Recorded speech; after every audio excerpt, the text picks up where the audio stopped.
Hello, and welcome to another quick tip for Schoolnet version 19.0. Today we're going to be talking about the menu layout changes between the old version 18.1.14 and the new updated version Schoolnet 19.0. When you log in for the first time, the transformations will be obvious. If you take a look at the navigation pane at the top here, this is the old version where it would say welcome back, and it will give you different links: sign out, my account, and help. These have kind of come in collapse and have been transformed into icons in 19.0, but they're essentially in the same location. So if we look at sign out link and my account in the old version, now they've been moved into what's called user settings here, which is the last icon on the right. It looks like a person. If I left click on that, you'll see the choices again of my account and sign out, which is exactly what you had before, but in a slightly different location. The other thing you'll notice is you had a help link up here before, which you also have here, but it has been replaced with a question mark. If I click this question mark, it will take me to the exact same page as this help link would have taken me to in the old version. So no change there other than the visual layout of it. And then if you have a little more rights, you may have two links at the bottom called user management and system. And these have been aggregated here into the cogwheel or in the settings. Okay, so here we go. And system settings now has user management and system. And the other thing you might notice is before, notifications were denoted by a circle with a number in it to denote how many active notifications you actually have. Now it's become a bell. So I can click on the bell at any time and get my current notifications or any notifications that I haven't dismissed yet. So a little bit different, but essentially the same thing. And the last thing is to find a student. Again, that hasn't changed, and it works similarly to what it did in the old version. So I could start typing if I wish, and I should start getting different options with that name. And I could click on it and I could see the student profile. You notice in the old version though, there was the button go. Well, essentially that's been replaced by the magnifying glass now, but it's the same concept. Okay? Now, we've got past the navigation pane. Let's take a look at the menu bar itself. Before, the menu bar in the old version was located at the top of the screen. Now it's actually been moved to the left-hand side. And Pearson's logic behind that is to give you a little more real estate or screen space to work with. Okay, so it's just moved from the top to the left, and some things have been reorganized, and we'll talk about that in a minute. The one thing I need you to notice right away, though, is that the menu in the new version can be collapsed. And when it's expanded like this, you'll see that there are three lines at the top here, the little icon. If I click on that, my menu will move to the left and collapse, and it will just display the icons instead of the actual descriptions. Of course, if I want to expand that again, I could click the ellipsis there and it will expand once again. So I have the right to collapse my menu if I wish, so that I can get more screen space when I'm working with the data. All right. Now, at first you'll notice looks pretty much the same, right? You got the home button here and you had the home button here in the old version. So that hasn't changed at all. If I hovered over school and district data in version 18.1.14, you would see I had different options here. I had a dashboard, and I had benchmark test and report bank and so on. Well, these kind of been split up a little bit now so that they're easier to find. The first thing you notice is the dashboard. Well, that is really essentially the KPI dashboard. It's the same thing. So it's got its own category now. So that has been removed from school and district data and put in its own category called KPI dashboard. If I look at school and district data, and to expand any settings, you can click on the down arrow and I'll see more options appear, right? So again, we're going to look at school and district data. Notice a lot of this looks exactly the same. We have benchmark tests to benchmark test dashboard. It's just renamed a little bit. It's the exact same thing. We have the report bank like we always had. So report bank here and report bank here.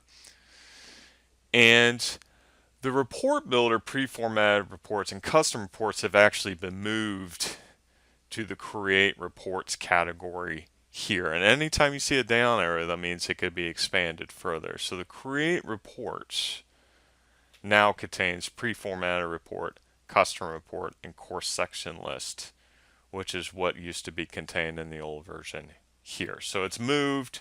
They've collapsed things a little bit here to kind of make it a little more intuitive.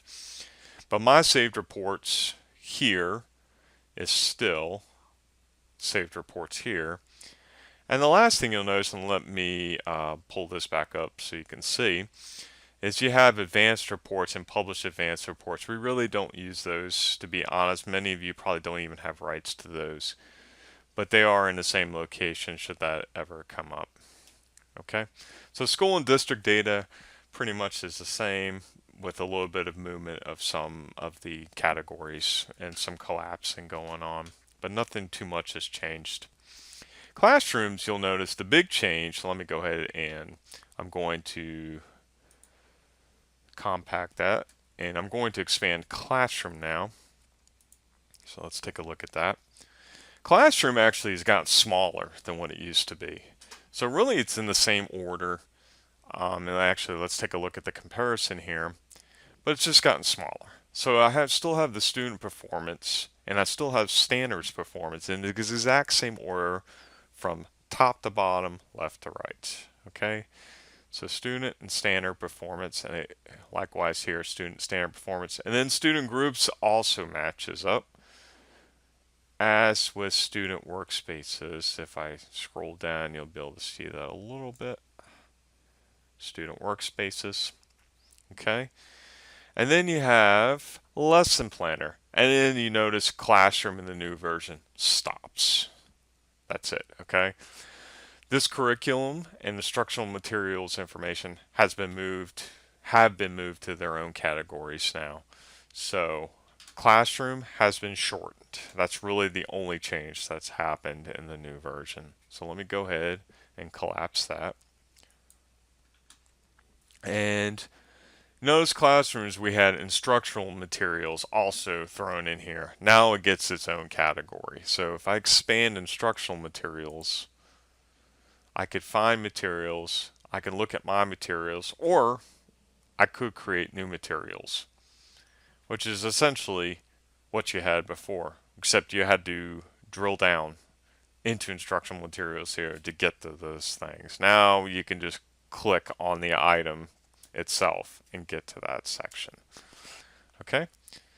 And instructional materials admin, let's take a look here. Again, we're going to compare that to classrooms. We have scheduled curriculum, curriculum manager, and pending materials. Now, pending materials really was thrown into instructional materials before, but that's any materials that have been suggested to be included in the curriculum but haven't been approved yet. So that one looks a little new. Actually, it was available before, but now they've actually included it in the menu options as well. So not radically different. Classroom essentially has been split up into what it used to be, and instructional materials now has its own section. Okay, so moving on. Now we're going to take a look at assessments. Now assessments really is the big bulk of the change as far as layout is concerned. Things are still approximately in the same spot, but things really have been collapsed and put together in different spots and reordered, if you will, so that it's easier to find. So let's take a look at assessments real quick. Let me scroll down so you can see. Oops. Let's try it here. So if we take a look at assessments, and we have assessments here, it's the same at first, right? Now, the one thing you're going to notice is the very first option now is to find a test, which is good because that's mostly what you'll be doing, right? It's finding a test. Okay? And then you can create a test as well. Before, create would bring you to lots of different options, and you'd have to choose whether to create a test or create an item. Now, create's almost been separated. You could create a test, and there's an express, or you could do a manual creation of a test, or you can actually create an item specifically. So be careful which button you hit. One's to create a test, one's to create an item. But which is nice is the creates and the finds now have been separated by tests and by items instead of being hodgepodge together like they were before, and then find a test or find an item passage and create being all together here. So it's just a little bit of reordering, reshuffling, and bringing things together. Okay. All right, so let's take a look at some more things. We have co-authoring now. Again, really is the same. It's just been relocated to a different spot. So any co-authoring options you had before, you still have. And notice when I hover over the category in the new version, it gives me a brief summary of what that category represents to kind of help you out a little bit. Okay. So when we look at assessments, we have after co-authoring, track completion rates, score responses, print, and schedule. And again, these essentially are all present here as well. We have print, we have schedule, and we have score responses and completion rates. Now, completion rates actually were in a different location. So this is actually really nice, and in a subsequent video we'll talk about why you would want to use track completion rates, but it is really handy to figure out which tests have been completed and which ones haven't. Okay, so a lot of reshuffling going on with assessment, but nothing too radically has changed. And then you have assessment admin here, and really the only one you're going to be looking at is test windows. Personally, I like to look at the test itself and then look at the windows anyway, but you have that option here if you're so inclined to look at test windows. Isn't too much with assessment admin. And finally, we have educator development. Now, educator development is your PD, and that you'll notice hasn't changed at all. So if we take a look, let me expand that here first. If we take a look, we still have the dashboard.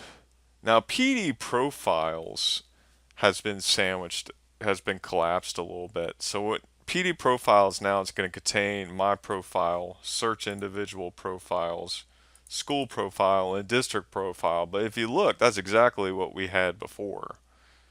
Nothing has changed order even. It's still up and down, left to right.